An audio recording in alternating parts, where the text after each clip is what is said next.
Welcome to Weekly Current Affair. Today we will discuss all the current affairs from 21st of November to 27th of November 2022.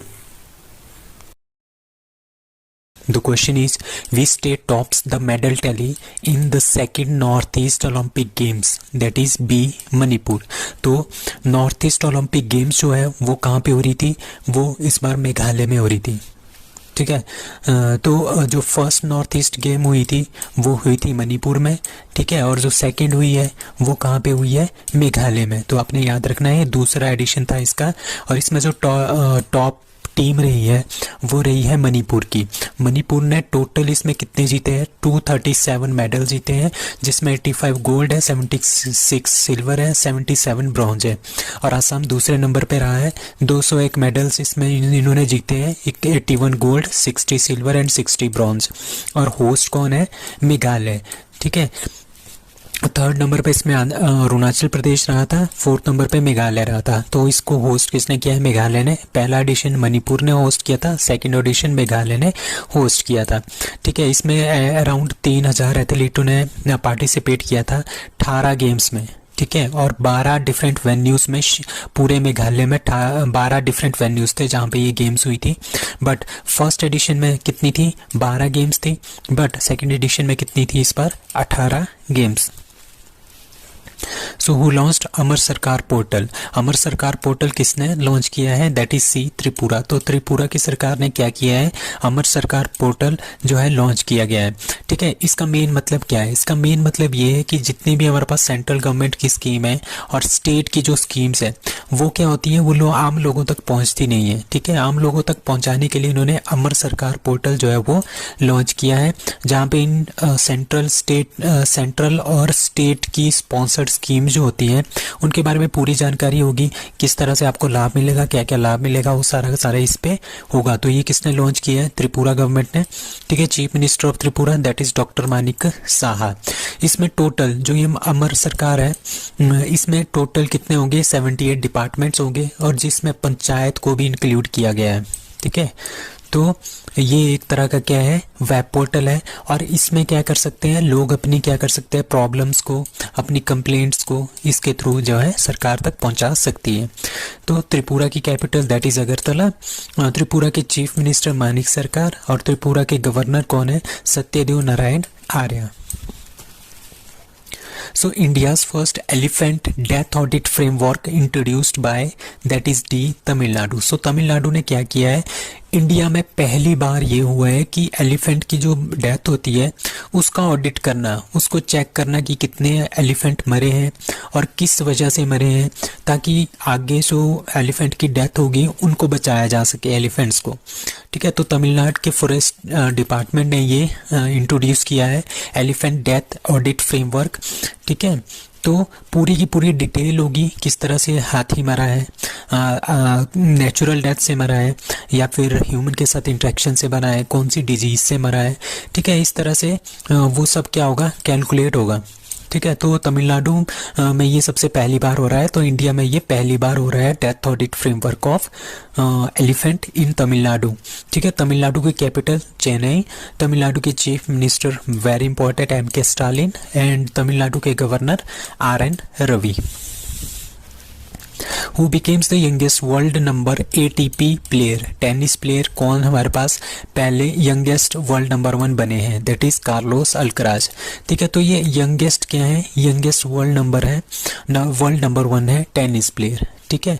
तो Spaniard Carlos Alcaraz has become the youngest ever and ATP world number 1, making him the first teenager. ठीक है. अब ये teenager ही है, मतलब कि ये अभी 19 साल के ही है. ठीक है. Alcaraz has shown an incredible rise in the world tennis this year. So before this, ठीक है, ये 19 साल के हैं. इनसे पहले कौन थे? इनसे पहले थे लियोटन हैविट. ठीक है. वो ऑस्ट्रेलिया के थे, वो 20 साल के थे जो कि वर्ल्ड नंबर 1 बने थे. बट ये क्या है? ये 19 साल के हैं जो वर्ल्ड नंबर 1 बने हैं. सो इन्होंने क्या जीता है? आपने ये ध्यान रखना है, very very important. US open man winner 2022 कौन है? Carlos Alcaraz. अब हम बात करेंगे, हमारे पास 4 क्या होते हैं? ग्रैंड स्लैम्स होते हैं. ठीक है. उनके बारे में बात करेंगे. ठीक है. तो ऑस्ट्रेलिया ओपन 2022 में हुआ था, ठीक है, स्टार्टिंग में सबसे पहला ही साल के सबसे पहले में होता है ऑस्ट्रेलिया ओपन, ठीक है, जो कि हार्ड सरफेस पे होता है। फ्रेंच ओपन अपने याद रखना है क्ले सरफेस पे होता है, विंबलडन घास के ऊपर होता है, और यूएस ओपन हार्ड पे होता है। ऑस्ट्रेलियन ओपन और यूएस ओपन आपने याद रखना, ऑस्ट्रेलियन ओपन यूएस ओपन दोनों हार्ड सरफेस पे होते हैं। फ्रेंच का आपने ध्यान रखना है क्ले पे, और विंबलडन ग्रास के ऊपर, ठीक है। और इसमें क्या है, ऑस्ट्रेलिया ओपन किसने जीता है इस बार, राफेल नडाल ने जीता है। रनर अप कौन से, डेनियल मेडवेडेव फ्रॉम रशिया, ठीक है। वुमेन में एशले बार्टली ने जीता है, और रनर अप कौन थी, डेनियल कॉलिंस। फ्रेंच ओपन किसने जीता है, फ्रेंच ओपन में सबसे ज़्यादा मेडल्स जो हैं वो राफेल नडाल ने जीते हैं। इनको क्ले सरफेस का किंग भी बोलते हैं, राफेल नडाल। और रनर अप कौन थे, सीरूड। और वुमेन में किसने जीता है, इगो स्विएटेक ने जीता है। और रनर अप कौन थी, कोको गॉफ। अब विंबलडन की बारी आती है, ठीक है। विंबलडन जीता है नोवाक जोकोविच ने, runner up was Nick Kyrgios, ठीक है। और विंबलडन की जो वुमेन है वो है एलिना रेबिकाना। ये फर्स्ट एशियन है, सेंट्रल एशियन फर्स्ट एशियन है जिन्होंने ये ग्रैंड स्लैम जीता है। रनर अप ओ जैबोर, ठीक है। तो ये एलिना रेबिकाना काफ़ी इंपॉर्टेंट है। अब यूएस ओपन किसने जीता है, सी अल्क्राज गार्फिया ने जीता है, जिसको जीतने के बाद क्या बने थे, वर्ल्ड नंबर 1 बने थे। रनर अप कौन है, सीरूड, ठीक है। और यूएस ओपन किसने जीता है, वुमेन में ईगा स्विएटेक ने जीता है, ठीक है। रनर अप कौन थे, ओ जयपुर। तो आपने याद रखना है जो ऑस्ट्रेलिया और फ्रेंच ओपन है जो पहले दो होते हैं वो दोनों जीते थे राफेल नडाल में मेल में, ठीक है। और फ्रेंच ओपन जो वुमेन का है वो जीता है ईगो स्विएटेक ने, और यूएस ओपन भी किसने जीता है, ईगा स्विएटेक ने। अब most number of grand slam किसके पास है, मैन में 22 ग्रैंड स्लैम सबसे ज़्यादा राफेल नडाल के पास है, ये स्पेनिश। 21 नोवाक जोकोविच के पास है, सर्बियन। और 20 जो अभी जिन्होंने रिटायरमेंट ले लिया, रोजर फेडरर ने, he was from Switzerland. Most number of grand slam in women 24 सबसे ज़्यादा है, 24 मार्गरेट कोर्ट ऑस्ट्रेलिया की है, इन तीनों ने संन्यास ले लिया है, ठीक है। सेरेना विलियम्स ने अमेरिकन है 23, and Steffi Graf she is from Germany. Oldest grand slam कौन है, सबसे ओल्डेस्ट है विंबलडन 1877 विंबलडन, जो कि ये वाला, ठीक है, जो कि इस बार नोवाक जोकोविच ने जीता है। और यूएस ओपन उसके बाद आया, यूएस ओपन उसके बाद आया फ्रेंच ओपन, उसके बाद आया 1905 में Australian open.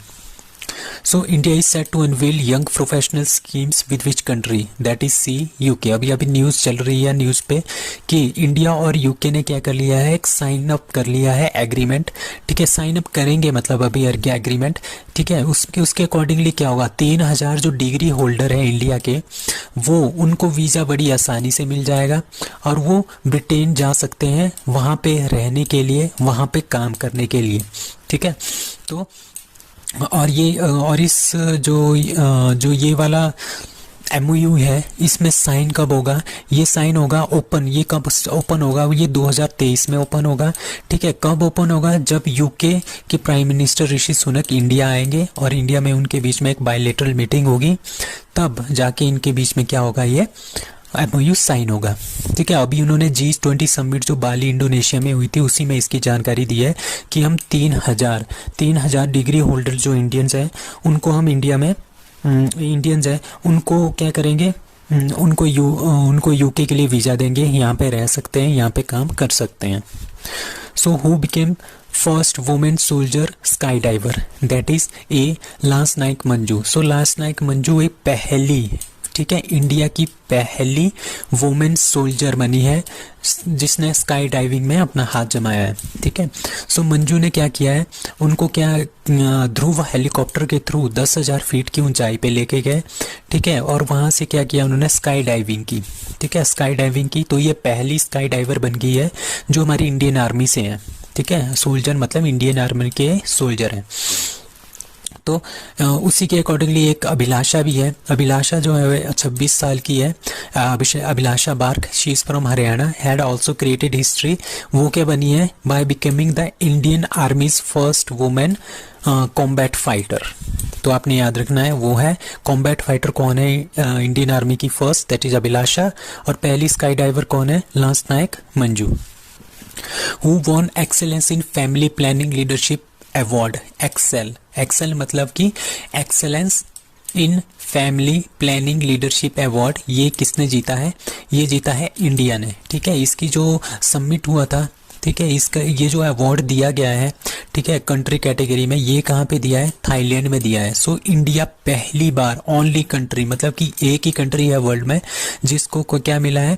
Excellence in family planning leadership का जो अवार्ड है 2022 का, वो इंडिया को मिला है।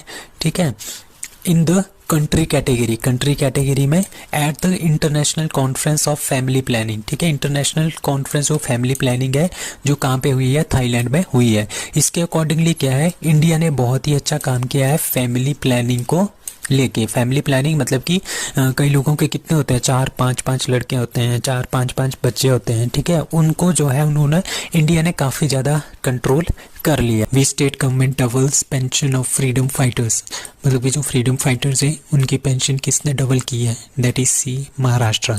सो महाराष्ट्र गवर्नमेंट ने क्या किया है, जितने भी हमारे पास फ्रीडम फाइटर्स हैं उनकी पेंशन जो है उन्होंने डबल कर दी गई है। ठीक है, पहले उनको 10,000 मिलता था, अब उनको 20,000 रुपये पर मंथ के हिसाब से मिलेगा। ठीक है, और ये कितने लोगों को बेनिफिट करेगा? 6,229 लोगों को ये बेनिफिट करेगा। ठीक है, पूरे के पूरे महाराष्ट्र में हुआ है। टेकन पार्ट इन, किस किस में पार्टिसिपेट किया है? जिन्होंने इंडियाज़ फ्रीडम स्ट्रगल 1947 में पार्टिसिपेट किया था, मराठवाड़ा लिबरेशन स्ट्रगल 1948 में जिन्होंने पार्टिसिपेट किया था, एंड गोवा लिबरेशन मूवमेंट जो 1961 में स्टार्ट हुआ था, उसमें जिन्होंने पार्टिसिपेट किया था वो इसके लिए एलिजिबल है। ठीक है, तो 10,000 मिलता था इनको, अब इनको कितना मिलेगा? 20,000 रुपये per month. So first Unani medical regional centre of north east inaugurated at, ठीक है, जो नॉर्थ ईस्ट में है वो सबसे पहला मेडिसिन रीजनल सेंटर जो है, यूनानी मेडिसिन रीजनल सेंटर जो है वो बनाया गया है। कहाँ पे? दैट इज सिलचर, असम के अंदर ये बनाया गया है। ठीक है, और ये कितनी जगह पे बनेगा? 3.5 एकड़, ये आपने याद रखना है, 3.5 एकड़ पे बनेगा। 48 करोड़ के इसमें टोटल खर्चा आएगा। और ये किसके अंडर है? ये है national project construction corporation NPCC के अंडर, जो कि इसको बना रहा है। ठीक है, और उसके बनाने के बाद ये किसको दिया जाएगा? ये दिया जाएगा सेंट्रल काउंसिल फॉर रिसर्च इन यूनानी मेडिसिन। ठीक है, यूनानी मेडिसिन का जो सेंट्रल काउंसिल रिसर्च सेंटर है उनके अंडर ये दिया जाएगा, जो कि एक ऑर्गेनाइजेशन है किसके अंडर? मिनिस्ट्री ऑफ आयुष और गवर्नमेंट ऑफ इंडिया। तो इस तरह का हमारे पास ये बनेगा रीजनल रिसर्च इंस्टीट्यूट ऑफ यूनानी मेडिसिन। यूनानी मेडिसिन होती क्या है? यूनानी मेडिसिन होती है, जैसे इसका एक और नाम भी है यूनानी टिब या अरेबियन मेडिसिन और इस्लामिक मेडिसिन। ठीक है, इस्लामिक मेडिसिन जो कि अरब देशों के की एक, जिस तरह से हमारी अपनी योगा है, वेद है, आयुष है, ठीक है, उसी तरह से जो यूनानी है ये अरब देशों से लाई गई थी। बहुत ही पुरानी पद्धति है जो इंडिया में भी काफ़ी ज़्यादा मशहूर है। तो यूनानी मेडिसिन है एक ट्रेडिशनल सिस्टम ऑफ हीलिंग। ठीक है, मतलब कि जितने भी टाइप की बीमारियां होती है, कुछ हेल्थ इश्यूज होते हैं, उनको रिमूव करती है। ठीक है, साउथ एशिया में ये ज़्यादा से ज़्यादा प्रचलित है।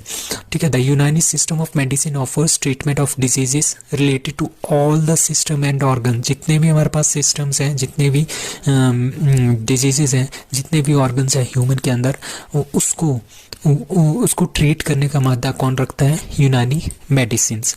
तो ये कहाँ पे बन रहा है? नॉर्थ ईस्ट का पहला मेडिसिन यूनानी medicine regional centre, that is Silchar, Assam.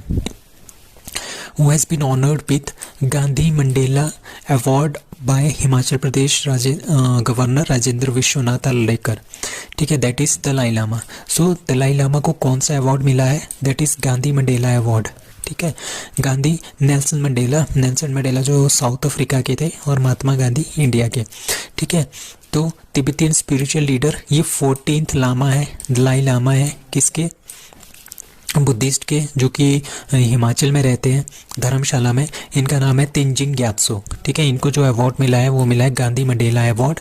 ठीक है, और ये जो अवार्ड है ये किसने दिया है? New Delhi based, new Delhi में एक फाउंडेशन है गांधी मंडेला फाउंडेशन, उन्होंने इनको ये अवार्ड दिया है। और इस इवेंट में कौन कौन मौजूद थे, एक हिमाचल प्रदेश के गवर्नर राजेंद्र विश्वनाथ अर्लेकर जी, ठीक है, former chief justice of India K G Balakrishnan and former supreme court justice Gyan Sudha Mishra भी वहाँ पे अवेलेबल थे। So which district has become number 1 in the country in giving maximum number of tap connections in a month? मतलब कि पूरे के पूरे country में, इंडिया में कौन सी ऐसी डिस्ट्रिक्ट है जिन्होंने सबसे ज़्यादा टैप के कनेक्शन, मतलब कि जो नल के कनेक्शन है, पानी जो पहुंचाया है सबसे ज़्यादा एक मंथ के अंदर, वो टॉप पे कौन सी डिस्ट्रिक्ट है? That is D, Shahjahanpur. Shahjahanpur कहाँ पे है? यूपी में है। तो शाहजहांपुर, बुलंदशहर दूसरे नंबर पे है, बरेली तीसरे नंबर पे है। इन्होंने क्या किया है, बहुत सारे सबसे ज़्यादा टैप्स जो इन्होंने लगाए हैं हर घर में, कहाँ पे? यूपी में। एक महीने में सबसे ज़्यादा इन्होंने लगाए हैं, ठीक है। द रैंकिंग ऑफ डिस्ट्रिक्ट सबसे पहले पे Shahjahanpur, top the best performing category by scoring. इतने मार्क्स इन्होंने स्कोर किए हैं, 6,09,990, ठीक है। इतने इन्होंने टैप्स भी लगाए हैं बुलंदशहर में। और दूसरे नंबर पे है 6,53,180, ठीक है। एंड थर्ड पे है बरेली, ठीक है। अब कुछ और क्वेश्चन है। First certified Har Ghar Jal district, that is Burhanpur Madhya Pradesh. First certified Har Ghar Jal UT, that is Dadra and Nagar Haveli Daman and Diu. And first certified Har Ghar Jal state, that is Goa. तो कौन सी डिस्ट्रिक्ट है जो नंबर 1 बनी है एक महीने में सबसे ज़्यादा टैप लगाने में? That is Shahjahanpur, Uttar Pradesh. What is the theme of SCO summit 2023? अभी क्या है, शंघाई कॉरपोरेशन ऑर्गेनाइजेशन जो है, ठीक है, इसकी जो मीटिंग हुई थी अभी उज्बेकिस्तान समरकंद में हुई थी 2022 में, वो थी 22, ठीक है। अब जो 23 होगी वो कहाँ पे होगी? वो होगी इंडिया में, ठीक है। तो इसके लिए जो इंडिया ने क्या किया है, इसकी थीम जो है वो लॉन्च की है।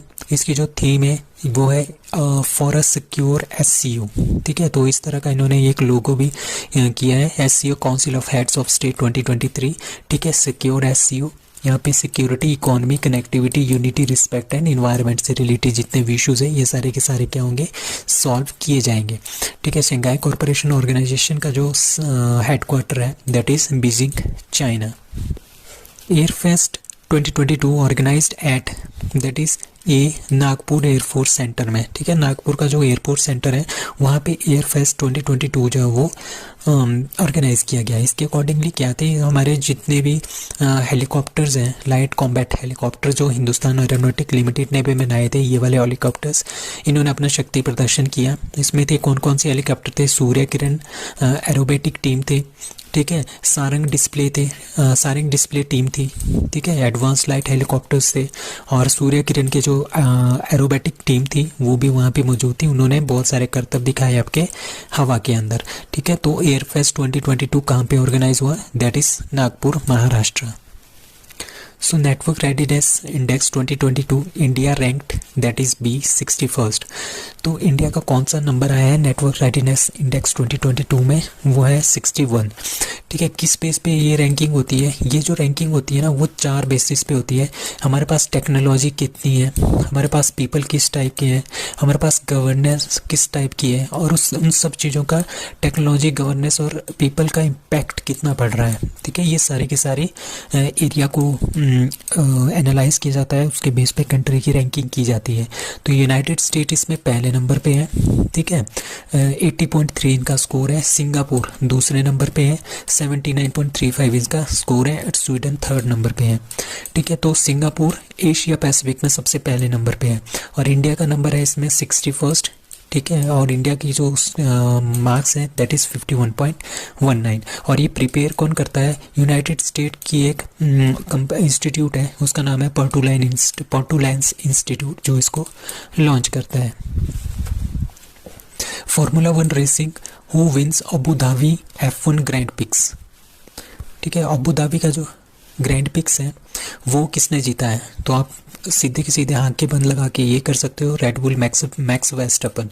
ये बहुत ही खतरनाक खिलाड़ी है। उन्होंने क्या कर दिया, इन्होंने बहुत सारे टाइटल जीते हैं 2022 में। तो ये आपस में एक रिकॉर्ड है। इन्होंने देखो कितने जीते हैं, US grand prix, Japanese grand prix, Canadian, Azerbaijan, Miami, Emilia Romagna, Saudi Arabian, ठीक है, French, Spanish, Hungarian, Belgium, Dutch, Italian, Mexican, और अभी इन्होंने ये अबू धाबी वाला भी जीत लिया है। ठीक है, इस सारे के सारे 2022 में ये सारे के सारे इन्होंने जीते हैं। अब आपने ये याद रखने हैं जो इन्होंने नहीं जीते हैं। सिंगापुर, ये किसने दिया? सर्गियो पेरेस ने। Monaco, Sergio Perez. Australian, Charles Leclerc. इब्राहिम, Charles Leclerc. Austin, Charles Leclerc ने जीते हैं। तो यही है जो 2022 में इन्होंने नहीं जीते हैं, बाकी इन्होंने सारे के सारे ग्रैंड प्रिक्स जो है जीते हैं। Who has been re-elected as president of Kazakhstan. Kazakhstan के किसको प्रेसिडेंट जो है री इलेक्ट किया गया है? That is answer C, Kassym Jomart Tokayev. ठीक है, इनको क्या बना दिया गया है? फिर से प्रेसिडेंट बना दिया गया है। 2019 में इलेक्शन हुए थे, उसमें टोकाएव जो है वो जीते थे, फिर ये प्रेसिडेंट बन गए थे। अभी यहाँ पे फिर से इलेक्शन हुए थे, उसमें जोमार्ट को फिर से क्या बना दिया गया है? प्रेसिडेंट बना दिया गया है। ठीक है, इनसे पहले कौन थे president? That is Nursultan Nazarbayev. ये 1993 से लेके 2019 तक प्रेसिडेंट रहे। उसके बाद जो दूसरे प्रेसिडेंट बने दैट वाज के जोमार्ट टोकाएव। ठीक है, और अभी फिर से इनको प्रेसिडेंट जो है री इलेक्ट किया गया है। अभी क्या था? अभी कुछ दिन पहले हमने ये पढ़ा था कि जो कजाकिस्तान की कैपिटल है वो है नूर सुल्तान। ठीक है, 2019 में इनकी जो कैपिटल थी ना वो थी अस्ताना। ठीक है, उसी का नाम जो है जो ये के जोमार्ट टोकाएव है, इन्होंने क्या कर दिया था? जो उनके प्रीवियस प्रेसिडेंट थे नूर सुल्तान, उनके नाम पे उनका इसका नाम जो है चेंज कर दिया था नूर सुल्तान पे। ठीक है, नूर सुल्तान इसका नाम रखा था कैपिटल का। अभी 2022 में क्या हुआ? फिर से इन्होंने क्या कर दिया? इसका नाम अस्ताना। तो इसकी कैपिटल क्या है? That is Astana. अभी क्या हुआ? जो ये इलेक्शन हुए ना, इसमें कोई भी रियल ऑपोजिशन नहीं था, मतलब कि कोई भी अच्छा सा कैंडिडेट नहीं था। जितने भी 5 कॉम्पिटिटर्स थे उनको कोई भी नहीं जानता था, तो ये ऑटोमेटिकली ईजिली जो है ये जीत गए। So who has been re elected as president of Kazakhstan? That is K Jomart Tokayev. Which country launched the Hwasong 17 और the Monster missile? तो जितने भी हवासोंग की जो भी आगे आएगा ना, तो हवासोंग 13, हवासोंग 15, हवासोंग 17, ठीक है, ये सारी की सारी जो मिसाइल्स है ये नॉर्थ कोरिया की है। ठीक है, और नॉर्थ कोरिया, आपको एक मज़े की बात बताऊं, जो ये नॉर्थ कोरिया है जितनी भी अपनी मिसाइल टेस्ट करता है ना, इसको ये इसलिए टेस्ट करता है कि जो यूएसए है उसके ऊपर मैं वार कर सकूं। ठीक है, तो इसको क्या बोलते हैं? ये तो एशिया कॉन्टिनेंट में है, और ये कौन से कॉन्टिनेंट में? North America. तो क्या हुआ? जो ये मिसाइल है ये इंटर कॉन्टिनेंटल मिसाइल है, मतलब कि एक कॉन्टिनेंट से दूसरे कॉन्टिनेंट में हम इसके अटैक कर सकते हैं। ये जितने भी मिसाइल का परीक्षण करते हैं ये इस तरह से परीक्षण करते हैं कि जो मिसाइल है वो पहुंचनी चाहिए यूएसए तक, बस। ठीक है, तो Hwasong 17 intercontinental ballistic missile है। It is also dubbed as monster missile. ठीक है, मतलब कि इसका बहुत ही लंबा डिस्टेंस जो ये ट्रैवल कर सकती है। The Hwasong 17 is North Korea's biggest missile yet. It is also the largest road missile, liquid-filled intercontinental ballistic missile in the world. Keming hydropower station, which has been inaugurated recently, is located in which state or UT? That is B, Arunachal Pradesh. So Kameng hydro power station, ये आपने ध्यान रखना है, ये बहुत ही important होने वाला है क्योंकि इसको प्राइम मिनिस्टर नरेंद्र मोदी ने खुद इनॉग्रेट किया है। ठीक है, केमिंग हाइड्रो पावर स्टेशन ये अरुणाचल प्रदेश में है, 600 मेगावाट का है। ठीक है, कहाँ पे? अरुणाचल प्रदेश में। और ये सबसे बड़ा हाइड्रो पावर प्रोजेक्ट है जो कि निपको लिमिटेड एक मिनी रत्न कंपनी है, गवर्नमेंट कंपनी है। ठीक है, under the ministry of power के अंडर आती है, इनका ये सबसे बड़ा प्रोजेक्ट है। ठीक है, this is also sixth hydro power plant है ये नॉर्थ ईस्ट में, तो आपने इसका ध्यान रखना है। ठीक है, 3353 मिलियन यूनिट जो है ये एनुअली जनरेट करेगा इस प्रोजेक्ट के through. So Kameng hydro power station कहाँ पे है? That is Arunachal Pradesh. Tallest statue of Mata Sita is going to be established in, that is a, Bihar. So Bihar में हम क्या कर रहे हैं? माता सीता का एक सबसे लंबा, सबसे बड़ा स्टैच्यू जो हम बना रहे हैं वो 251 फीट का होगा। ठीक है, कहाँ पे बन रहा है? सीतामढ़ी। ये इजी है याद करना, सीतामढ़ी बिहार में। ठीक है, राघोपुर बखरी है सीतापुर के अंदर। ठीक है, सॉरी सीतामढ़ी के अंदर है राघोपुर बकरी, और ये दोनों कहाँ पे है, बिहार के अंदर। सो स्टेट कौन सी है, बिहार। तो यहाँ पे हमारे पास 251 फीट बड़ा जो है माता सीता का स्टैचू बन रहा है, और उसको कौन वहाँ पे भूमि पूजन कौन करेगा, एक प्रेसिडेंट द्रौपदी मुर्मू और जो हमारे प्राइम मिनिस्टर नरेंद्र मोदी, वो जो है यहाँ पे भूमि पूजन करेंगे। और इसको कौन बना रहा है, इसको बना रहे हैं द रामायण रिसर्च काउंसिल जो है इसको बना रहे हैं। So 25th National Conference on E-Governance is going to be held at that is C Jammu. So Jammu में इस बार क्या हो रहा है, 25th, अपने ये ध्यान रखना है कि 25th नंबर की है E-Governance, इलेक्ट्रॉनिक गवर्नेंस, मतलब कि जितनी भी हमारे पास पॉलिसीज आती है गवर्नमेंट की, उसको हमने इलेक्ट्रॉनिकली जितना ज़्यादा हो सके इलेक्ट्रॉनिकली लोगों को बताना है, तभी बोलते हैं, उसी को बोलते हैं हम E-Governance। इसको हमने ज़्यादा से ज़्यादा इंक्रीज करना है, क्योंकि इंडिया का डिजिटलाइजेशन जो है आजकल बहुत ज़्यादा हो रहा है। तो E-Governance इनिशिएटिव, किस तरह से हमने इनिशिएटिव लेने हैं ताकि हम ज़्यादा से ज़्यादा E-Governance को इम्प्रूव कर सकें। Provided opportunities for civil servant and industries captains to showcase their successful inventions in E-Governance। ठीक है, तो इसके लिए हम इसका इम्प्लीमेंटेशन कर रहे हैं। और ये ऑर्गेनाइज कौन कर रहा है, ये ऑर्गेनाइज कर रहे हैं, इसमें 4 डिफरेंट डिपार्टमेंट्स हैं, like department of administrative reform, ठीक है, public grievance and ministry of electronics and IT, ठीक है। और किसके साथ मिलके, जम्मू कश्मीर के एडमिनिस्ट्रेशन के साथ मिलके ये हो रहा है। कब होगा, नवंबर 26 और 27 को होगा। कहाँ पे, कतरा जो है ना, जहाँ से आपकी माता वैष्णो देवी का जो मंदिर है वो स्टार्ट होता है, वो कतरा से होता है। तो कतरा जम्मू कश्मीर में ये आयोजित किया जाएगा। कब किया जाएगा, 26 नवंबर को। क्यों किया जाएगा, क्योंकि उस दिन आप कॉन्स्टिट्यूशन डे मनाते हैं। ठीक है, अब 26 जनवरी 1949 को क्या हुआ था, हमारा कॉन्स्टिट्यूशन जो बन के तैयार हो गया था, बट उसमें से कुछ ऐसे आर्टिकल्स थे जो 26 नवंबर को ही स्टार्ट हो गए थे, तभी हम उसको बोलते हैं कॉन्स्टिट्यूशन डे। बट 26 जो लागू हुआ था, जो कंप्लीट लागू हुआ था हमारा कॉन्स्टिट्यूशन, वो लागू हुआ था 26 जनवरी 1950 को। सो उसको बोलते हैं हम Republic day. Who won ATP final for 6 time equalling Roger Federer, that is A Novak जोकोविच। ये हमारे पास नोवाक जोकोविच है, ही इज फ्रॉम सर्बिया। तो इन्होंने 6th टाइम जो है इन्होंने ATP फाइनल जो है वो जीता है, और किसकी बराबरी कर ली है, रोजर फेडरर ने भी 6 बार जीता है। और ये सबसे ओल्डेस्ट पर्सन बन गए हैं जिन्होंने ये वाला टाइटल जो है जीता है। ATP का मतलब होता है एसोसिएशन ऑफ टेनिस प्रोफेशनल्स, और इसके 3 मेनली इसके 3 टूर होते हैं, एक ATP tour, ATP challenge tour and the ATP champion tour.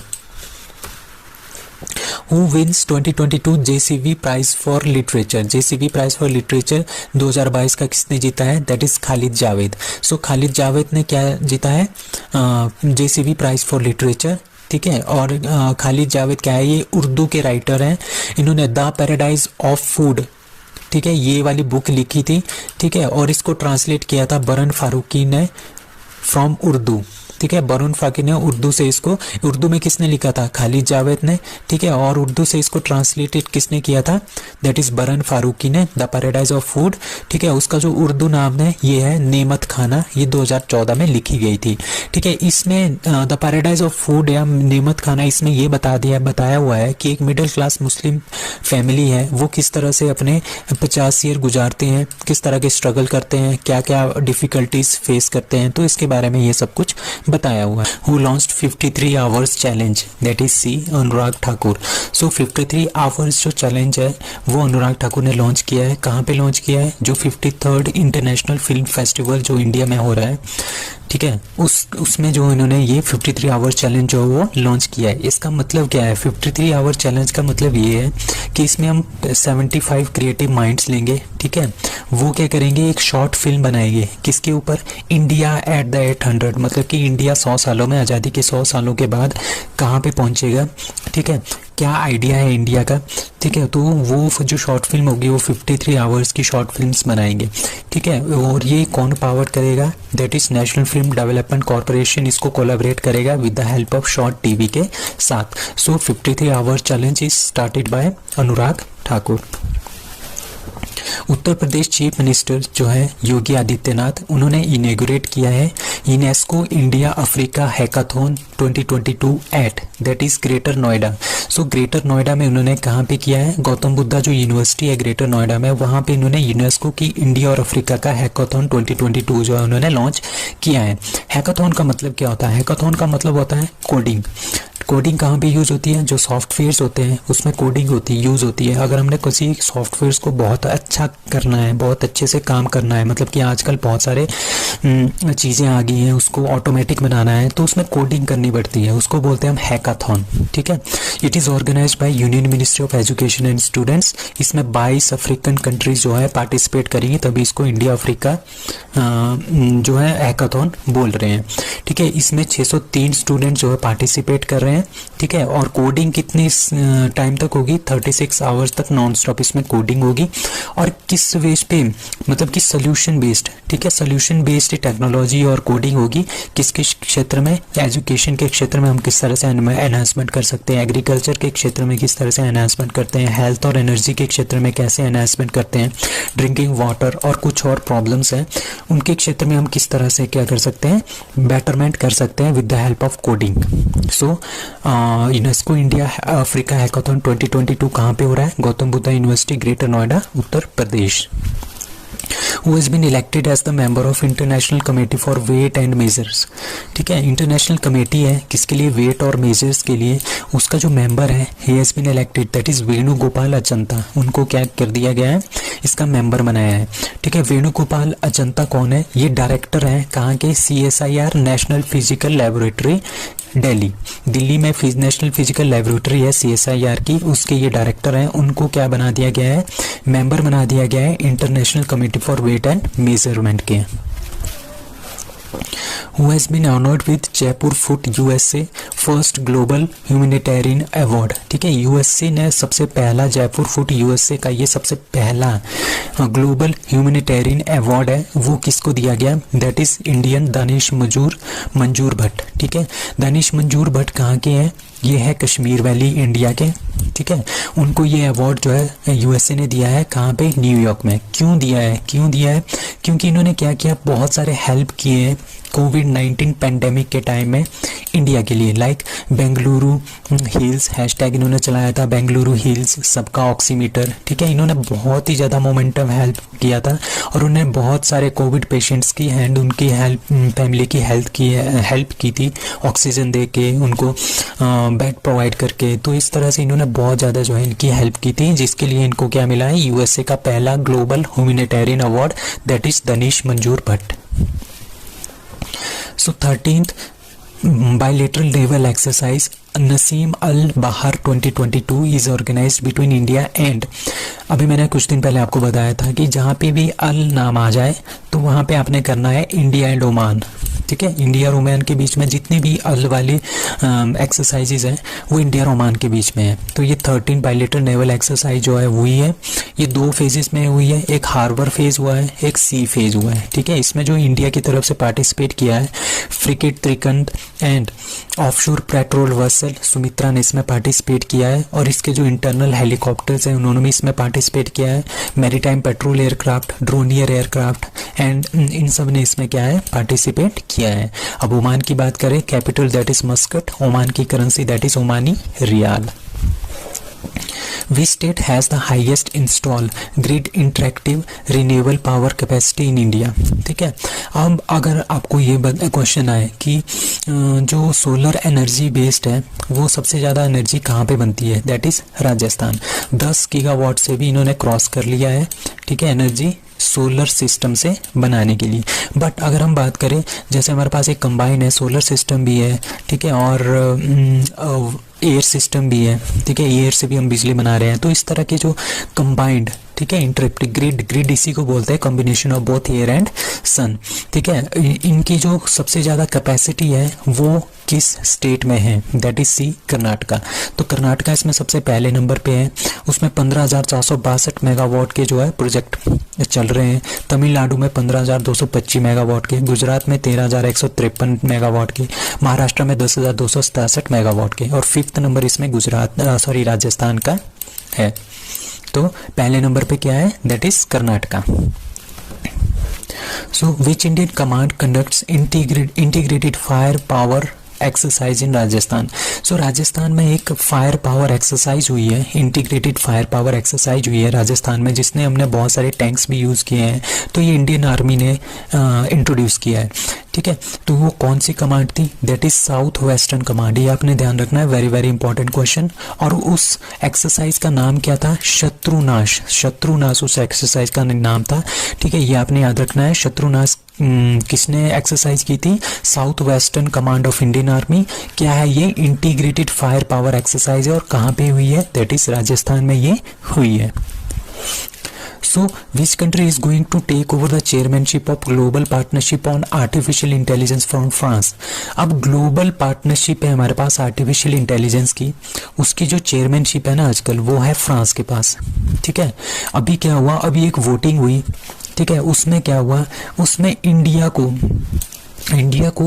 2/3 मतलब कि 66% से भी ज़्यादा वोट प्राप्त हुए हैं कि इंडिया इसका चेयरमैन बने, ठीक है। उसके बाद दूसरे नंबर आए कनाडा और तीसरा नंबर आया यूनाइटेड स्टेट ऑफ अमेरिका का। तो इस वजह से क्या हुआ, इंडिया के पास जो है ये मेंबरशिप चली गई है, ठीक है। जो फ्रांस के बाद अब कौन बनेगा इसका चेयरमैन, दैट इज इंडिया, ठीक है। और कहाँ पे बनेगा, ये टोक्यो जापान में बनेगा। वहाँ पे इनकी क्या हो रही है, मीटिंग हो रही है, ठीक है। Global partnership on artificial intelligence 2022 and 2023 इसकी मीटिंग होगी टोक्यो जापान में। वहाँ पे क्या होगा, वहाँ पे इंडिया इसका क्या बनेगा, चेयरमैन बनेगा। और अभी क्या हुआ, G20 का भी प्रेसिडेंट कौन है, इंडिया है, ठीक है। तो आर्टिफिशियल इंटेलिजेंस क्या होती है, with the help of softwares, ठीक है, softwares coding with the help of electronics जो कंपोनेंट है, उसके थ्रू हमने एक ऐसा डिवाइस बनाना है जो इंसानों की तरह सोचे, उसको बोलते हैं artificial intelligence. So, which ministry recently unveiled the National Suicide Prevention Strategy, India's first suicide prevention policy? ठीक है, इंडिया की सबसे पहली सुसाइड को रोकने की जो पॉलिसी है वो किस मिनिस्ट्री ने लॉन्च की है, that is ministry of health and family welfare ने इसको स्टार्ट किया है, ठीक है। इसके अकॉर्डिंगली क्या होगा, हमने जो सुसाइड है वो हमने प्रिवेंट करने, उनको रोकना है 10% से, ठीक है। जितना आजकल हो रहा है उससे 10% हमने इसको कम रोकना है, ठीक है। 10% कम करना है 2030 तक। इसके लिए क्या होगा, इसके लिए एक सर्विलेंस मैकेनिज्म स्थापित होगा 3 सालों के अंदर। दूसरा क्या होगा, जो साइक्रेटिक आउट पेशेंट है डिपार्टमेंट्स, इस तरह के डिपार्टमेंट हम बनाएंगे जो कि सुसाइड के रोकने के लिए वो काम करेंगे, ठीक है। डिस्ट्रिक्ट मेंटल हेल्थ प्रोग्राम भी हम लॉन्च करेंगे 5 सालों के अंदर। उसके बाद थर्ड क्या होगा, ये एक करिकुलम बनाएंगे, एक सब्जेक्ट बनाएंगे और एजुकेशनल इंस्टीट्यूशन में हम उसको पढ़ाएंगे अगले 8 सालों में, ताकि हम क्या करेंगे, जो सुसाइड्स वगैरह इंडिया में बहुत ज़्यादा हो रहे हैं उनको हम रोक सके। तो ये इंडिया की सबसे पहली सुसाइड को रोकने की पॉलिसी है, किसने लॉन्च की है, ministry of health and family welfare ने इसको लॉन्च किया है। Sangai festival is a cultural festival celebrated in which state, that is ए मणिपुर। तो संगाई फेस्टिवल जो है वो मणिपुर का एक कल्चरल फेस्टिवल है, ठीक है। और ये किसने इनॉग्रेट किया है, यूनियन जो टूरिज्म मिनिस्टर हैं जी कृष्ण रेड्डी, उन्होंने इसको इनॉग्रेट किया है मणिपुर संगाई फेस्टिवल को 2022 में, ठीक है। कहाँ पे, संगाई एथनिक पार्क जो कि मणिपुर में है, ठीक है। इट इज़ आपने ये याद रखना है, ये 10 दिन का लंबा एक फेस्टिवल है, ठीक है। और 13 डिफरेंट वेन्यूज़ में ये पूरे के पूरे मणिपुर में मनाया जाएगा। और ये क्यों मनाया जाता है, ये इसलिए मनाया जाता है कि it is a degree of oneness, मतलब कि जो पीपल है उनके बीच में वननेस की भावना, ठीक है। क्योंकि वहाँ पे बहुत सारी प्रजातियाँ रहती हैं, बहुत सारी जातियाँ रहती हैं, ताकि वो सारे के सारी जातियाँ क्या रहें, एक दूसरे के साथ यूनिटी के साथ रहें, oneness to achieve the unity, ठीक है। पार्टिसिपेट करते हैं तो यूनिटी के साथ वो एक दूसरे के साथ रहें, इसीलिए इसको मनाया जाता है। कहाँ पे, नॉर्थ ईस्टर्न स्टेट में इसको मनाया जाता है। तो Sangai festival is cultural festival celebrated in Manipur. अब कुछ और फेस्टिवल है, त्रिशूरपुरम केरला का है, सरहुल झारखंड, खारची फेस्टिवल त्रिपुरा, ये बहुत ही ज़्यादा इंपॉर्टेंट है, ये हमेशा किसी न किसी एग्जाम में पूछे जाते हैं। Thaipusam Tamil Nadu, hornbill festival Nagaland, cherry blossom Shillong Meghalaya, मारू फर्स्ट फेस्टिवल आपको पता है जैसलमेर राजस्थान, पांगलबसोल फेस्टिवल सिक्किम का है, लोसांग सिक्किम, नुआखाई वेरी इंपॉर्टेंट उड़ीसा, धानु यात्रा वेरी इंपॉर्टेंट उड़ीसा, रज पर्व उड़ीसा, तो ये तीनों उड़ीसा के हैं।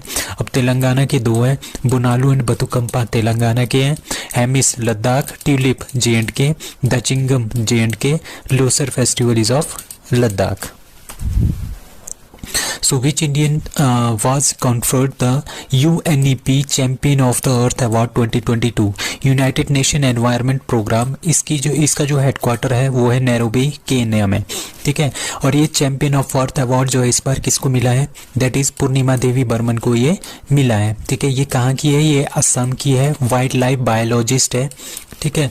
और जो वाइल्ड लाइफ की जो एनिमल्स हैं उनके लिए ये काफ़ी काम करते हैं, इन्होंने सारस के ऊपर काम किया है, ठीक है, तभी उनको champions of the earth award मिला है इस साल का।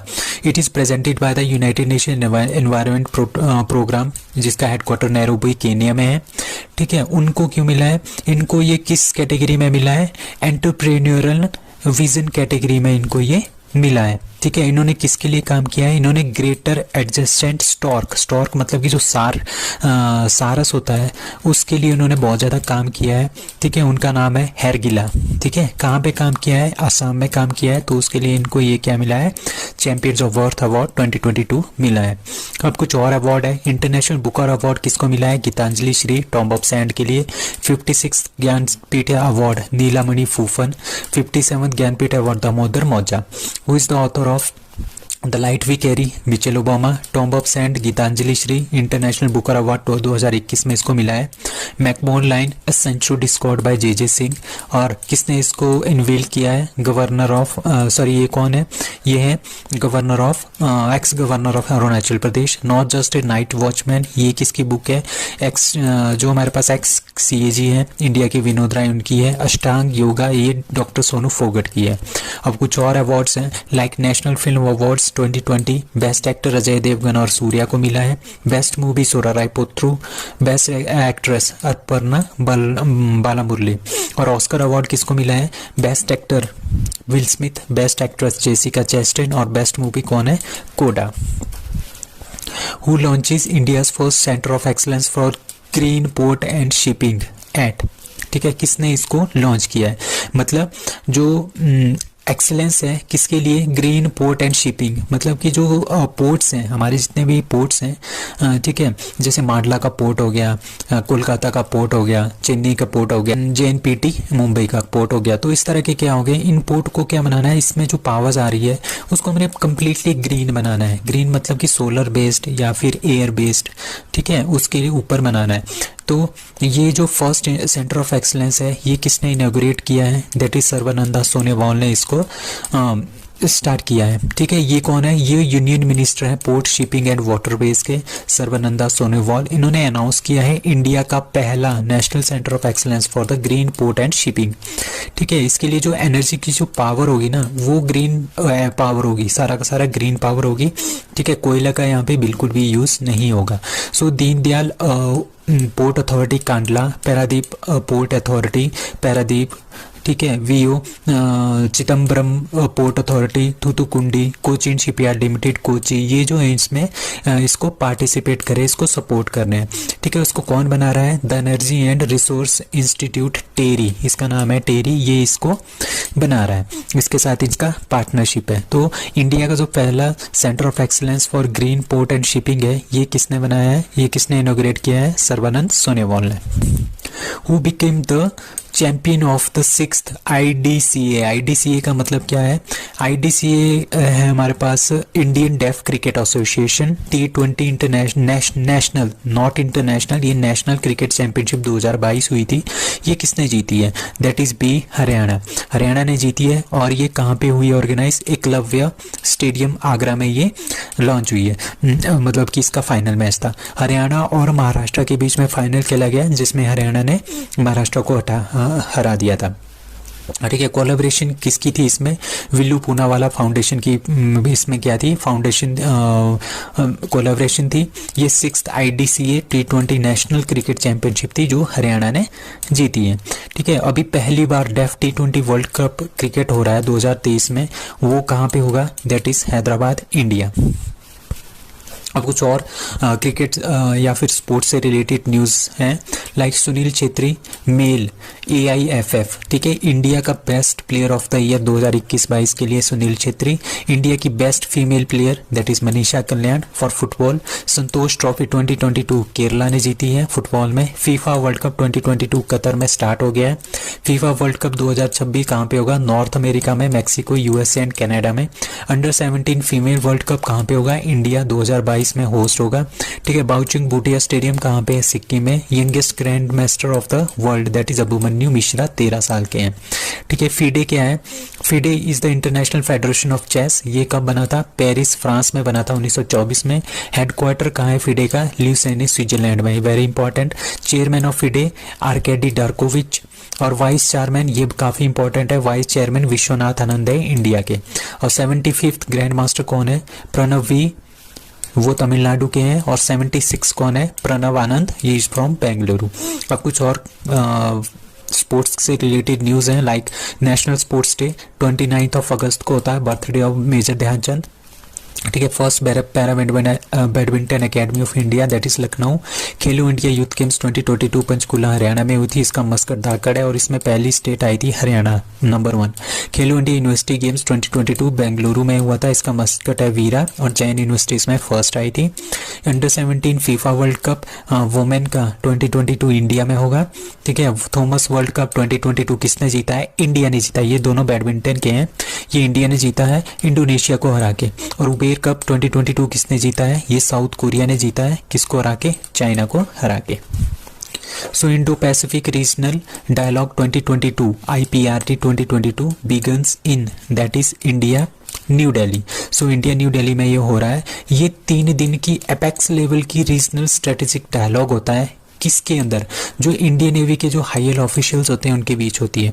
वो क्या बताते हैं, जो इंडिया पैसिफिक जो रीजन है, ठीक है, वहाँ पे बताते हैं कि वहाँ पे क्या क्या प्रॉब्लम्स आ रही हैं, उन प्रॉब्लम्स को हमने किस तरह से उनको इश्यूज को रिमूव करना है, तो इसी के बारे में चर्चा होगी। तो ये इंडो पैसिफिक रीजनल डायलॉग जो है 4th नंबर का है, 4th एडिशन है, और ये कहाँ पे हो रहा है, न्यू दिल्ली में हो रहा है। द थीम, इस बार की थीम क्या है इसकी थीम है ऑपरेशनलाइजिंग द इंडो पैसिफिक ओशन, ठीक है, initiative. Who has been honored with prestigious Dr. Kalam Seva पुरस्कार, that is A. Ravi Kumar Sagar. So Ravi Kumar Sagar one of the youngest, ये यंगेस्ट फाउंडर है and CEO of RK's Inno group, ठीक है, इनके ये फाउंडिंग मेंबर है। इन्होंने क्या किया था, आपको पता है कि 2020 में क्या आया था, पेंडेमिक आया था, ठीक है, कोरोना आया था। कोरोना के चलते क्या हो गए, सारे के सारे बिजनेस ठप पड़ गए थे, मतलब कि सफर्ड हो गए थे, ह्यूज लॉस हो गया था उनमें। बट इन्होंने क्या किया, इन्होंने अपना दिमाग चलाया, इन्होंने क्या किया, इन्होंने लोगों की हेल्प भी की, अपना बिजनेस भी स्टार्ट किया। इन्होंने कैसे किया, इन्होंने PPE सेट जो किट्स हैं उनको सेल करना स्टार्ट कर दिया, सैनिटाइजर, फेस मास्क, इनको सेल करना स्टार्ट कर दिया, किसको, मेडिकल स्टोर्स एंड हॉस्पिटल्स को। इन्होंने ये स्टार्ट किया था 50,000 रुपए से, और आज इसकी नेटवर्थ जो है इनकी, मतलब कुछ ही टाइम के बाद 2 करोड़ के आसपास पहुंच गई है। तो ये यंगेस्ट एंटरप्रेन्योर है इंडिया के, यंगेस्ट नहीं है, वन ऑफ द यंगेस्ट है, ठीक है। किसके CEO एंड फाउंडर है, RK's इनो ग्रुप के CEO एंड फाउंडर है। तो इनको क्या मिला है, डॉक्टर कलाम सेवा पुरस्कार जो मिला है, और ये किसने दिया है, वंदे भारत फाउंडेशन है, लैंड इंडिया फाउंडेशन, ठीक है, वंदे भारत फाउंडेशन है, लैंड इंडिया फाउंडेशन जो कि इसको देती है। क्यों देती है, बर्थ एनिवर्सरी ऑफ जो हमारे फॉर्मर प्रेसिडेंट है डॉक्टर APJ अब्दुल कलाम, उनके नाम पे ये देती है। तो ये किसको मिला है, रवि कुमार सागर को मिला है डॉक्टर कलाम सेवा पुरस्कार। शहीदी दिवस और मार्टायरडम day of Guru Tegh Bahadur observed on, मतलब कि जो शहीदी दिवस है। और जिस दिन जो गुरु तेग बहादुर जी को फांसी दी गई थी उस दिन वो कब मनाया जाता है, दैट इज़ 24 नवंबर को मनाया जाता है। सो सिख गुरु थे गुरु तेग बहादुर जी कौन से थे, 9th सिख गुरु थे, ठीक है। और 2nd सिख थे जिनको कि मारा गया था, ठीक है। और किसने मारा था, औरंगजेब ने इनको फांसी पे लटकाया था, ठीक है। उन्होंने क्या किया, उन्होंने बहुत ही अच्छे अच्छे काम किए हैं। उन्होंने अपनी लाइफ जो है सेक्रीफाइस कर दी है अपने रिलीजन के लिए। और जो लोग हैं अन्य धर्मों के जो लोग हैं अपने धर्म को भी बचाया, बट और लोगों को भी उन्होंने बचाया था। प्रोटेक्शन ऑफ ह्यूमन राइट्स से रिलेटेड उन्होंने आवाज़ उठाई थी, जिसके चलते उनको क्या कर दिया गया था, फांसी दी गई थी, ठीक है। और कब हुआ था, 24 नवंबर को हुआ था, तभी इसको शहीदी दिवस जो है मनाते हैं। He was the father of, किसके फादर थे, गुरु गोविंद सिंह जी के फादर थे। और 24 नवंबर 1675 को इन्होंने क्या की दी गई थी, फांसी दी गई थी। क्यों दी गई थी, क्योंकि उन्होंने क्या किया, वहाँ पे क्या हो रहा था, फोर्स्ड कन्वर्जन हो रहा था नॉन मुस्लिम का इस्लाम में।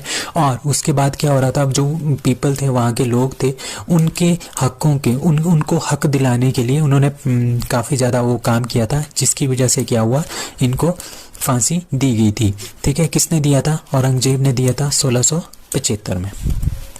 कुछ इंपॉर्टेंट डेज हैं हमारे पास नवंबर के, जिनको हम एक बार से फिर से रिपीट करेंगे। लाइक 1 नवंबर को वर्ल्ड वेगन डे, ठीक है। ऑल सेंट डे भी होता है।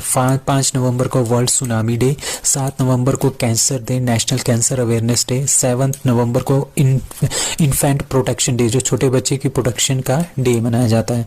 उसके बाद 8th को होता है वर्ल्ड रेडियोग्राफी डे और गुरु नानक देव जी का बर्थडे, ठीक है। 9th को नेशनल लीगल सर्विस डे और 10 को ट्रांसपोर्ट डे। 12 नवंबर को world pneumonia day, very important. 13 को वर्ल्ड काइंडनेस डे, ठीक है। 14 नवंबर को चिल्ड्रंस डे इन इंडिया, ठीक है, ठीक है। इंडिया में चिल्ड्रन डे होता है 14 नवंबर को, और 20 नवंबर को वर्ल्ड चिल्ड्रन डे होता है, ये आपने याद रखना है 6 दिन बाद। और 14 नवंबर को वर्ल्ड डायबिटीज़ डे भी होता है। 20 नवंबर को अफ्रीका का इंडस्ट्रियलाइजेशन हुआ था, वो डे भी मनाते हैं। 25 नवंबर को international day for elimination of violence against women. And 29 नवंबर को क्या मनाया जाता है, international day of solidarity with the Palestine people. Which country has recently passed it's free trade agreement with India, ठीक है। कौन सी कंट्री ने फ्री ट्रेड एग्रीमेंट जो है इंडिया के साथ जो है वो पास किया है, दैट इज़ ऑस्ट्रेलिया। तो इंडिया और ऑस्ट्रेलिया ने क्या किया है, फ्री ट्रेड एग्रीमेंट जो है पास किया है। इसके अकॉर्डिंगली क्या होगा, ये इंडिया है, ये ऑस्ट्रेलिया है, ठीक है। इसके अंदर क्या होगा, जो भी चीज़ें हम इंडिया से ऑस्ट्रेलिया भेजेंगे उसमें बहुत सारा क्या लगता था, पहले टैक्स लगता था। अब क्या होगा, अब वो मतलब कि बहुत ही ऐसा नहीं कि बिल्कुल नहीं लगेगा, थोड़ा बहुत इसमें लगेगा, टैक्स लगेगा थोड़ा बहुत, बिल्कुल बहुत ही कम लगेगा, ठीक है। दैट विल बी नेग्लिजिबल, ठीक है। तो हम इंडिया वाले ईजिली जो है ऑस्ट्रेलिया में अपने क्या अपने कंपोनेंट्स या फिर अपने जो डिवाइसेस है उनको बेच सकते हैं। और ऑस्ट्रेलिया वाले सेम ऑस्ट्रेलिया वालों के लिए इंडिया में इस तरह का फ्री ट्रेड एग्रीमेंट है, ठीक है। तो ऑस्ट्रेलिया की पार्लियामेंट ने इसको पास कर दिया है, FTA, that is free trade agreement with India, ठीक है। And prime minister of Australia that is Anthony Albanese. ये जो है 6000 सेक्टर, मतलब कि 6000 इस तरह की चीज़ें हैं जिन पे ये लगेगा, including textile, leather, furniture, jewelleries and machineries. जो भी हमारे पास एक्सपोर्ट इंपोर्ट होगी उसके ऊपर क्या है, नहीं लगेगा बिल्कुल भी टैक्स वगैरह, बहुत ही कम टैक्स लगेगा या बिल्कुल ही कम टैक्स लगेगा, that is zero duty access, ठीक है। अबाउट 96.4% जो एक्सपोर्ट्स हैं या इंपोर्ट हैं एक दिन में जो होते हैं, जो भी एक्सपोर्ट और इंपोर्ट होते हैं उसमें से 96.4% जो उस पर ये ड्यूटी नहीं लगेगी। सो इस तरह का ट्रेड एग्रीमेंट जो है हमारे पास किस किस देश के साथ है, सबसे पहले हमारा था इंडिया जापान के बीच में, साउथ कोरिया एंड UAE के साथ भी हुआ है, और अभी अभी ऑस्ट्रेलिया के साथ हुआ है। तो ये 4 कंट्री के साथ हमारे पास FTA है। Arittapatti has been notified as first biodiversity heritage site of which state, that is C, Tamil Nadu. So Tamil Nadu में एक विलेज है, उसका नाम है अरिटापट्टी। अरिटापट्टी विलेज है, मदुराई डिस्ट्रिक्ट में है, कहाँ पे, तमिलनाडु स्टेट में। इसको पहला फर्स्ट बायोडाइवर्सिटी हेरिटेज साइट बन घोषित कर दिया गया है, किसकी, तमिलनाडु की पहली है, ठीक है। और यहाँ पे क्या है, यहाँ पे बायोलॉजिकल और हिस्टोरिकल सिग्निफिकेंस है, क्या किस तरह की सिग्निफिकेंस है, यहाँ पे 250 बर्ड स्पीशीज है, including 3 raptor species like laggar falcon, shaheen falcon and Bonelli eagle, ये सारे के सारे यहाँ पे है, जिसकी वजह से इसको क्या कर दिया गया है, first diversity biodiversity heritage park जो है इसको घोषित कर दिया गया है। It has also wild life, ठीक है। वाइल्ड लाइफ यहाँ पे क्या क्या है, पेंगोलिन यहाँ पे होता है, पाइथन यहाँ पे होता है, स्लेंडर लोरिस यहाँ पे होते हैं। तो इसकी वजह से बायोलॉजिकल डाइवर्सिटी एक्ट जो 2002 का है उसके अकॉर्डिंगली इसको first biodiversity heritage site of Tamil Nadu घोषित कर दिया गया है। गरुड़ शक्ति 8th edition 2022 is joint exercise between India and that is C Indonesia, और इंडिया और इंडोनेशिया के बीच में आजकल एक गरुड़ शक्ति नाम की एक्सरसाइज हो रही है, ठीक है। आंसर सी है इसका, ठीक है। वो कहाँ पे हो रही है, वो इंडोनेशिया में हो रही है। इंडोनेशिया में एक संगाबुना ट्रेनिंग एरिया है करावांग डिस्ट्रिक्ट में, ठीक है, वहाँ पे ये एक्सरसाइज जो है हो रही है। इसमें कौन कौन पार्टिसिपेट कर रहा है, इंडिया की जो स्पेशल फोर्सेज है और इंडोनेशिया की जो स्पेशल फोर्सेज है वो इसमें ज्वाइंट मिलिट्री एक्सरसाइज गरुड़ा शक्ति में पार्टिसिपेट कर रही है। गरुड़ा एंड वरुणा ये दोनों फ्रांस के साथ है इंडिया की, और जो गरुड़ शक्ति है वो इंडोनेशिया के साथ है, ये आपने ध्यान रखना है। अब इंडोनेशिया की कैपिटल है जकार्ता, इंडोनेशिया की करेंसी है इंडोनेशियन रुपया एंड इंडोनेशिया के प्रेसिडेंट है Joko Widodo. Who has been named as the chairman of All India Council of Technical Education, that is A. T.G. Sitaram. तो T.G. सीताराम कौन थे, ये डायरेक्टर थे Indian institute of technology Guwahati के, ये डायरेक्टर थे। इनको क्या अपॉइंट कर दिया गया है, न्यू चेयरमैन, ये नए चेयरमैन बन गए हैं AICT के, all India council for technical education. 3 सालों के लिए ये चेयरमैन बन गए हैं। AICT कब फाउंड हुआ था, 1945 में हमने all India council of technical education बनाया था, और इसका हेडक्वार्टर है न्यू दिल्ली में।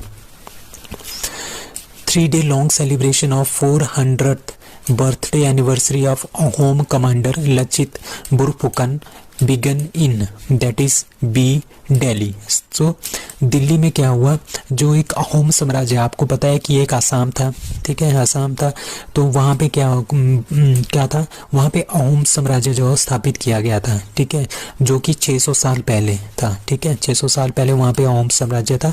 उसमें जो एक कमांडर थे उनका नाम था लचित बरफुकन। उन्होंने बहुत ही बहादुरी के साथ, किसके साथ लड़े थे वो, जो बैटल ऑफ सराय घाट हुई थी 1671 में, उन्होंने बहुत ही अच्छी तरह से इनके साथ कमांड किया था, ठीक है। और वहाँ पे अटैक किसने किया था, मुगल फोर्सेस ने अटैक किया था आसाम पे, ठीक है, उन पे अटैक किया था और उन्होंने इनको वहाँ से भगा दिया था मुगल्स को। तो काफ़ी ज़्यादा ब्रेव पर्सन थे, ठीक है, अहोम किंगडम के, ठीक है। तो किसने किया है, होम मिनिस्टर अमित शाह क्या करेंगे, यहाँ पे इनॉग्रेट करेंगे डॉक्यूमेंट्री किसके ऊपर, लचित बरफुकन के ऊपर, ठीक है। And prime minister Narendra Modi will attend the closing ceremony, ठीक है। लचित बरफुकन ये 24 नवंबर 1622 में पैदा हुए थे और 1672 में ये इनकी डेथ हो गई थी। He was the commander of Borphukan, ठीक है, इन द होम किंगडम में, ठीक है, in the present day Assam, जो कि आजकल क्या है आसाम, जिसको आजकल हम बोलते हैं। He died about a later due to illness, मतलब कि 1672 में मरे थे, 1671 में इन्होंने बैटल ऑफ सराय घाट लड़ी थी, किसके साथ, मुगल्स के खिलाफ। तो काफ़ी बहादुरी से इन्होंने उनका मुकाबला किया था, उनको भगा दिया था, और ये इलनेस के थ्रू जो है 1672 में इनकी डेथ हो गई थी। Who has been appointed as CEO of KVIC? KVIC का मतलब है khadi and village industries commission, ठीक है, जो कि 1956 में बना था। उसके जो CEO है वो बनाया गया है विनीत कुमार को, ठीक है। वो कौन है, इंडियन रेलवे सर्विसेज के इलेक्ट्रिकल इंजीनियर्स हैं, ठीक है, वो थे विनीत कुमार, उनको CEO बना दिया गया है KVIC का। और इनका जो हेडक्वार्टर है वो कहाँ पे है, मुंबई में। और जो KVIC है आपने ध्यान रखना है, ये काफ़ी इंपॉर्टेंट क्वेश्चन है, KVIC किस मिनिस्ट्री के अंडर आता है, वो आता है ministry of MSME, micro small and medium enterprises के अंडर आता है। अब KVIC कब बना था, 1956 में, वेरी इंपॉर्टेंट। KVIC का हेडक्वार्टर मुंबई में है, वेरी इंपॉर्टेंट। और इसके जो चेयरपर्सन है ही इज़ मनोज कुमार। अब कुछ और क्वेश्चन है, like 15th finance commissioner of India Nand Kishore Singh, NK Singh, central vigilance commission CVC Suresh Patel, chief election commissioner Rajiv Kumar, controller and auditor general Girish Chandra Murmu. Groundnut festival होता है एक तमिलनाडु में, सॉरी कर्नाटका में, ठीक है, जिसका नाम है कडालेकाई पिरशे वो जो है बिगिन हो गया है, ठीक है। Groundnut festival Kadalekai Parishe begins in that is Karnataka, that is answer D, ठीक है। और ये कार्तिक मास में होता है। बासवाना गुडी बेंगलुरु में इसको हम मनाते हैं, ठीक है। ये कहाँ पे है? नियर डोडा गणेशा टेम्पल, जो नियर डोडा गणेशा टेम्पल है वहाँ पे इसको मनाते हैं। एंड बुल टेम्पल बासवाना गुडी में इसको मनाया जाता है। ये ग्राउंडनट फेस्टिवल है, ये 500 साल पुराना है, ठीक है। 500 साल पुराना है ये, हम 500 साल से इसको मनाते हैं। यहाँ पे बहुत सारे, यहाँ पे तो ग्राउंडन रखी है, मूंगफली रखी है, उसका यहाँ पे क्या होता है? ट्रेडिंग होती है। और इसको इनॉग्रेट किया है कर्नाटका के chief minister that is Basavaraj Bommai ने इसको स्टार्ट किया है 20 नवंबर 2022 को। Who has been sworn in as Malaysia's new prime minister? So Malaysia के न्यू प्राइम मिनिस्टर कौन बने हैं? That is Anwar Ibrahim. Anwar Ibrahim जो है मलेशिया के न्यू प्राइम मिनिस्टर बने हैं, ये आपने ध्यान रखना है। अब कुछ और अपॉइंटमेंट्स हैं वेरी इंपॉर्टेंट। नसासा पिर्क मुर्सा, पिछले वीक हमने पढ़ा था, first female president of Slovenia. Gustavo Petro, first leftist president of Colombia. Tanzania की पहली female president Samia Suluhu Hassan. 17th president of Philippines Ferdinand Marcos junior, 6 year tenure. 14th president of PM of Israel Yair Lapid, अभी इनकी जगह पे आ जाएंगे Benjamin Netanyahu. President of Somalia Hassan Sheikh. President of Hungary Katalin Novak, very important. James Marape, PM of Papua New Guinea, ठीक है। President of Kenya, कौन बने हैं president of Kenya? That is William Samoei arap Ruto. So that's all for today, thank you.